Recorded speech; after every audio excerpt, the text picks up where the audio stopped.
Hey everybody! I realize that of course this may be hard for you to believe, but it's an almost completely unmistakable sign that you're in love with someone. Does exist. And here's the thing, is if the person you're talking to starts to gradually adopt some of your trademark words, phrases, and expressions. There are some 2, 3, or 3 facial expressions or some body movements that are peculiar, only that no one else in your neighborhood, and after a while you notice that this person has them. Or you say 1 or 2 words and you notice that in the vocabulary. In that person's vocabulary, that means he's in love with you. This is the element of behavior when a person starts to adopt some traits from you, and they become characteristic of their personality, is called identification. Okay, now let's see why this is so. It's so irrefutably unmistakable. We need to understand what falling in love is in general. That's what a crush is, basically. If you cut away all the unnecessary stuff, a crush is. It's just when you like someone very, very, very much. You like them. Just extremely. You like them so much that you think they're so beautiful, so smart, so interesting, so unusual. Says my favorite psychoanalyst at the Mortgage, you start to think this person is super representative of the human race, and all people are like people, and he's just some god prince or princess. This is a human being that you like so much, that it makes you feel very strong, positive emotions, i.e. joy, love, interest. It causes you're already above the level of an 8 by 8.9.9.10.10 this. That's basically falling in love, and in general. It's a state where we think of a person is better than everyone else when the person is looking for them to be better than they are. Really.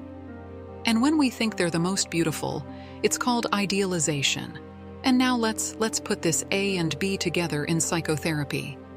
In general, it's been proven to us that in order for the process of identification to take place with someone is that we have to take some traits from the person and make them part of our personality. We need to idealize the person. Idealize the person. That is, if the person identifies with you, then they idealize you. Very much idealizes you, so he's in love with you. In love with you, which is what we need to prove. The theorem has been proven, and personally, I would like to add one more little nuance aspects of the theorem, and it lies in a different character of identification. But let's imagine, and maybe in that state, or maybe find ourselves in that state if you are in love right now. When a person is in love, the most important concern in life is to find out mutual summer in love. If you're in love with a man, you want to know if he loves you too.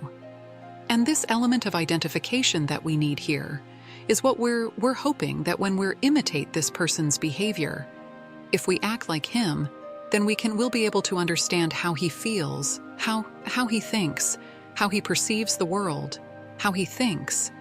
And then maybe we can get a little bit, get into the mystery of the mystery of the mystery, and find out if he loves us or not. That is, this identification is an imitation. The lover also needs it in order to show maximum empathy towards the object of his love, in order to make sure to understand, to know if there's a glint in the eye, if there's a glint there too, a heartbeat.